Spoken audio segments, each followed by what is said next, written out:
ಸದನಕ್ಕೆ CM DCM ಗೈರಾಗಿದ್ದಕ್ಕೆ BJP ಕೆಂಡ ಕಾರ್ತಾ ಇದೆ. ಬೆಂಗಳೂರಿನ ಬಗ್ಗೆ ಮಾತನಾಡಲು ಸಿಎಂ ಇಲ್ಲ, ಡಿಸಿಎಂ ಇಲ್ಲ. ಅವರು ಬರ್ತಾರೋ ಇಲ್ವೋ ಅಂತ ಆರ್ ಅಶೋಕ್ ಅವರು ಕೆಂಡ ಕಾರ್ತಾ ಇದ್ದಾರೆ. ಇನ್ನು ನನಗೇನೋ ಅವರು ಸದನಕ್ಕೆ ಬರೋದು ಅನುಮಾನ. ಸದನಕ್ಕೆ ಸಿಎಂ ಡಿಸಿಎಂ ಗೈರಾಗಿದ್ದಕ್ಕೆ ಬಿಜೆಪಿ ಕೆಂಡ ಕಾರ್ತಾ ಇದೆ. ಬೆಂಗಳೂರಿನ ಬಗ್ಗೆ ಮಾತನಾಡಲು ಸಿಎಂ ಡಿಸಿಎಂ ಇಲ್ಲ. ಅವರು ಬರ್ತಾರೋ ಇಲ್ವೋ ಅಂತ ಆರ್ ಅಶೋಕ್ ಅವರು ಕಿಡಿಕಾರಿದ್ದಾರೆ. ನನಗೇನೋ ಅವರು ಸದನಕ್ಕೆ ಬರೋದು ಡೌಟ್ ಅಂತ ಹೇಳಿದ್ದಾರೆ. ಯಾಕೆಂದ್ರೆ ಅಧಿವೇಶನ ಮುಗಿಸೋದ್ರಲ್ಲಿದ್ದಾರೆ.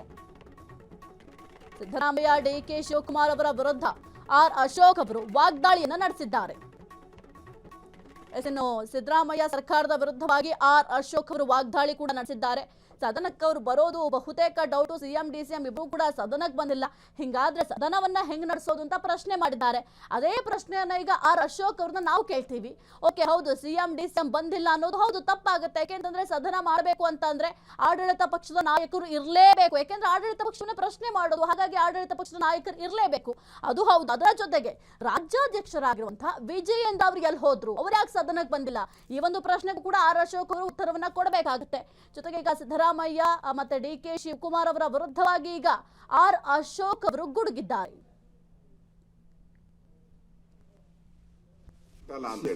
ನಾನು ಅಲ್ಲಿ ಭೇಟಿ ಮಾಡಿದ್ದೆ ಅಧ್ಯಕ್ಷರೇ. 3,000 ರೂಪಾಯಿ ಕೆಲಸ ಮಾಡ್ತಾ ಇದ್ದಾರೆ. ಅವರೇನೋ ಈರ್ಮೆ ಗರಿಮೆ ಅಂದ್ರಲ್ಲ, 3,000 ರೂಪಾಯಿ ಕೆಲಸ ಮಾಡ್ತಾ ಇದ್ದಾರೆ.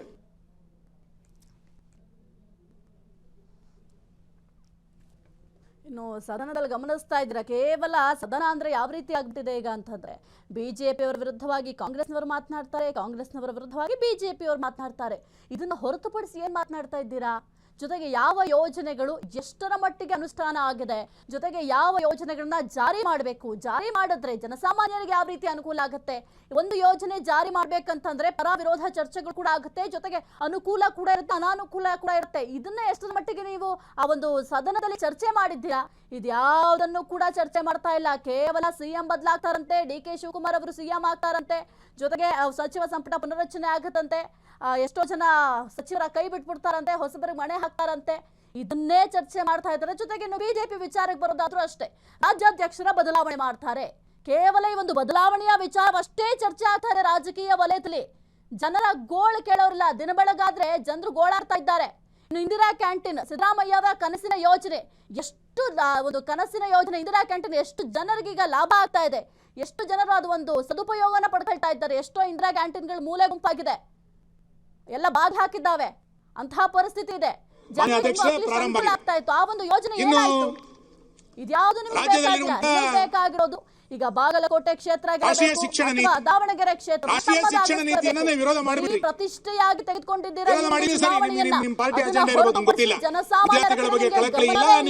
ಗೆಲುವಾಗ ಮಾತ್ರ ಓಟ್ ಹಾಕುಂತ ಮನೆ ಓಟ್ ಕೇಳ್ತೀರಾ? ನಿಮ್ಗೆ ಮತ್ತೆ ನೀವು ಹೋಗಿ ಮಾಡ್ತಾರೆ ನಿಮ್ಮನ್ನ. ರಾಷ್ಟ್ರೀಯ ಶಿಕ್ಷಣ ನೀತಿಯನ್ನು ಒತ್ಕೊಳ್ಳಿಲ್ಲ ಅಂತ ಅಂದ್ಮೇಲೆ ರಾಜ್ಯ ಶಿಕ್ಷಣ ನೀತಿಯನ್ನು ಕೂಡ ಹೇಳಬೇಕಾಗಿತ್ತು. ಆ ವರದಿಯನ್ನ 3,700 ಪೇಜ್ ವರದಿಯನ್ನ ತರಿಸ್ಕೊಂಡಿದ್ರಿ. ಇವತ್ತಿನ ತನಕ ರಾಜ್ಯ ಸರ್ಕಾರಕ್ಕೆ ಅದರ ಬಗ್ಗೆ ಸ್ಪಷ್ಟತೆ ಇಲ್ಲ, ಏನ್ ಮಾಡಬೇಕು ಅನ್ನುವಂತ ಸ್ಪಷ್ಟತೆ ಇಲ್ಲ. ರಾಜ್ಯದ ವಿದ್ಯಾರ್ಥಿಗಳು ಯಾವ ನೀತಿಯ ಆಧಾರದಲ್ಲಿ ಶಿಕ್ಷಣವನ್ನು ಮಾಡಬೇಕು ಅಂತೇಳಿ ಇಲ್ಲಿಯ ತನಕ ಗೊತ್ತಿಲ್ಲ. ಇಂತಹ ಪರಿಸ್ಥಿತಿಗೆ ಇವತ್ತು ಕರ್ನಾಟಕ ತಳ್ಳಲ್ಪಟ್ಟಿರುವಂತದ್ದು ಅತ್ಯಂತ ದುರಂತ ಅಂತ ನಾನು ಅನ್ಕೊಳ್ತೇನೆ. ಹಾಗಾಗಿ ಮಧುಸೂದನ್ ನಾಯಕನ ವರದಿ, ಒಳ ಮೀಸಲಾತಿ, ಇವತ್ತು ಪ್ರಾದೇಶಿಕ ಅಸಮಾನತೆಯಲ್ಲಿರುವಂತಹ ಗೋವಿಂದರಾಜ್ ಸಮಿತಿ, ಶಿಕ್ಷಣ ನೀತಿ, ಇವೆಲ್ಲವೂ ಕೂಡ ನಿಮ್ಮ ಯೋಜನೆಗೂ ಮತ್ತು ಅನುಷ್ಠಾನಕ್ಕೂ ಸಂಬಂಧದಲ್ಲಿರುವಂತಹ ವಾತಾವರಣವನ್ನ ಇವತ್ತಿನ ಸರ್ಕಾರ ಇವತ್ತು ಸೃಷ್ಟಿ ಮಾಡಿದೆ. ಮಾನ್ಯ ಅಧ್ಯಕ್ಷರೇ, ನಾನು ಆಗಲೇ ಹೇಳಿದಂತೆ ಬೆಂಕಿಯಲ್ಲಿ ಬೆಳಕು ಅನ್ನುವಂತಹ ಶಬ್ದವನ್ನ ಬಳಸಿರುವಂತಹ ಈ ಸರ್ಕಾರ ಎಷ್ಟು ಸಮಸ್ಯೆಗಳಿಗೆ ಬೆನ್ನು ತೋರಿಸಿದೆ ಅಂತ. ನೀವು 21 ಬೇಡಿಕೆಗಳ ಮೇಲೆ ಚರ್ಚೆಯನ್ನು ನಾನು ಆಗಲೇ ಹೇಳಿದೆ. ಎಷ್ಟು ಸಮಸ್ಯೆಗಳ ಬಗ್ಗೆ ಈ ಸರ್ಕಾರ ಇವತ್ತು ಬೆನ್ನು ತೋರಿಸಿದೆ? ಯಾವ್ದಾದ್ರು ಸಮಸ್ಯೆಗಳ ಬಗ್ಗೆ ಈ ಸರ್ಕಾರಕ್ಕೆ ಕಾಳಜಿ, ನೈಜವಾದಂತಹ ಕಾಳಜಿ ಇದೆಯಾ? ಆ ಸಮಸ್ಯೆಗಳ ಬಗ್ಗೆ ನಮ್ಮ ಸರ್ಕಾರದ ಇದು ನೀತಿ, ನಮ್ಮ ಸರ್ಕಾರದ್ದು ಯೋಜನೆ ಇದು ಅಂತ ಏನಾರ ಸಮಸ್ಯೆಗಳನ್ನ ಪರಿಹಾರ ಮಾಡುವ ಕಡೆಗೆ ನಿಮ್ ಸರ್ಕಾರ ಏನಾದ್ರು ಯೋಚನೆಗಳನ್ನು ಮಾಡಿದ್ಯಾ? ನಾನು ಮೊನ್ನೆ ಅಧಿವೇಶನದಲ್ಲಿ ಹೇಳಿದೆ, ಸರ್ವರ್ ಸಮಸ್ಯೆ. ಒಂದು ಸರ್ವರ್ ಸಮಸ್ಯೆಯನ್ನ ಸರಿ ಮಾಡ್ಲಿಕ್ಕೆ ಎಷ್ಟು ವರ್ಷ ಬೇಕು ಮನೆ ಅಧ್ಯಕ್ಷ? ಗ್ರಾಮ ಪಂಚಾಯತಿಗಳಿಗೆ ಹೋದ್ರೆ ಸರ್ವರ್ ಇಲ್ಲ, ರಿಜಿಸ್ಟರ್ ಆಫೀಸ್ಗಳಿಗೆ ಹೋದ್ರೆ ಸರ್ವರ್ ಇಲ್ಲ, ತಾಲೂಕು ಆಫೀಸಿಗೆ ಹೋದ್ರೆ ಸರ್ವರ್ ಇಲ್ಲ, ರೇಷನ್ ಕಾರ್ಡ್ಗಳಿಗೆ ಹೋದ್ರೆ ಸರ್ವರ್ ಇಲ್ಲ. ಇಂಥ ಒಂದು ಪರಿಸ್ಥಿತಿಯನ್ನ ಈ ಸರ್ಕಾರ ಇವತ್ತು ಸೃಷ್ಟಿ ಮಾಡಿಬಿಟ್ಟಿದೆ. ಇದರ ಜೊತೆಯಲ್ಲಿ 911 ಸಮಸ್ಯೆ ಗ್ರಾಮೀಣ ಪ್ರದೇಶದಲ್ಲಿ ನಮ್ಮ ಜಿಲ್ಲೆಯ ಜನ ಹೈರಾಣ ಆಗ್ಬಿಟ್ಟಿದ್ರಲ್ಲಿ.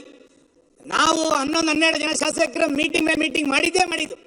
ನಗರಾಭಿವೃದ್ಧಿ ಸಚಿವರನ್ನ, ಗ್ರಾಮೀಣಾಭಿವೃದ್ಧಿ ಸಚಿವರನ್ನ, ಕಂದಾಯ ಸಚಿವರನ್ನ, ಸಂಬಂಧಪಟ್ಟಂತ ಇಲಾಖೆಯವರನ್ನ ನೀವು ಎಷ್ಟು ಮೀಟಿಂಗ್ ಮಾಡಿದ್ರು ಕೂಡ 9/11 ಸಮಸ್ಯೆ ಇವತ್ತಿನ ತನಕ ಪರಿಹಾರ ಆಗ್ಲೇ ಇಲ್ಲ.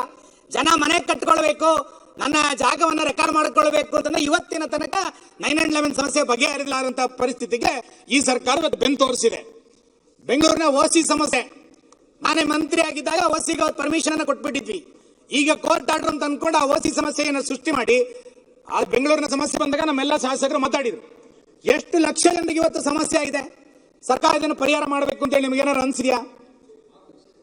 6 ಲಕ್ಷ ಜನ. ಮಾನ್ಯ ಸಾರಿಗೆ ಸಚಿವ ಇಲ್ಲಿದ್ದಾರೆ, ಟ್ಯಾಕ್ಸಿಗಳಿಗೆ ಪ್ಯಾನಿಕ್ ಬಟನ್ ಅಂತ ಹೇಳಿ ಹೊಸ ಸೃಷ್ಟಿ ಮಾಡಿದ್ರು.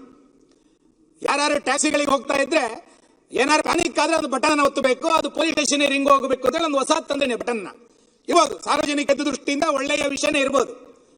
ಅದಕ್ಕೆ ಟ್ಯಾಕ್ಸಿ ಮಾಲಕರು ಎಷ್ಟು ಹಣ ಕಟ್ಟಬೇಕಾಗಿದೆ? ಇವತ್ತು 3,500 ರೂಪಾಯಿಗೆ ಸಿಗ್ತಾ ಇದ್ದಂತ ಪ್ಯಾನಿಕ್ ಬಟನ್ ಇವತ್ತು 13,000 15,000 ಕೊಡಬೇಕು ಅಂತ ಹೇಳಿದ್ರೆ ಆ ಟ್ಯಾಕ್ಸಿ ಮಾಲೀಕ ದುಡಿದು ಪ್ಯಾನಿಕ್ ಬಟನ್ಗೆ ದುಡಿಯೋದು, ತನ್ನ ಸಂಸಾರಕ್ಕೋಸ್ಕರ ಟ್ಯಾಕ್ಸಿ ಮಾಲೀಕ ದುಡಿಯೋದು, ಇದು ಅರ್ಥ ಆಗದೇ ಇರುವಂತ ಸಮಸ್ಯೆ. FC ಅನ್ನ ರಿನ್ಯೂವಲ್ ಮಾಡಬೇಕು ಅಂತಂದ್ರೆ ಕಡ್ಡಾಯ ಮಾಡಿದಿರಿ. ನನಗೆ ಗೊತ್ತಿಲ್ಲ, ಟ್ಯಾಕ್ಸಿ ಮಾಲೀಕರ ನಂತರ ಬಂದಿದ್ರು, ಅವ್ರು ಹೇಳ್ತಾ ಇದ್ರು, ಸರ್ ಆ ಬಟನ್ ಒತ್ತಿದ್ರೆ, ಒಂದು ನಿಮಿಷ ನಾನು ಮುಗಿಸ್ತೀನಿ, ಆ ಬಟನ್ ಒತ್ತಿದ್ರೆ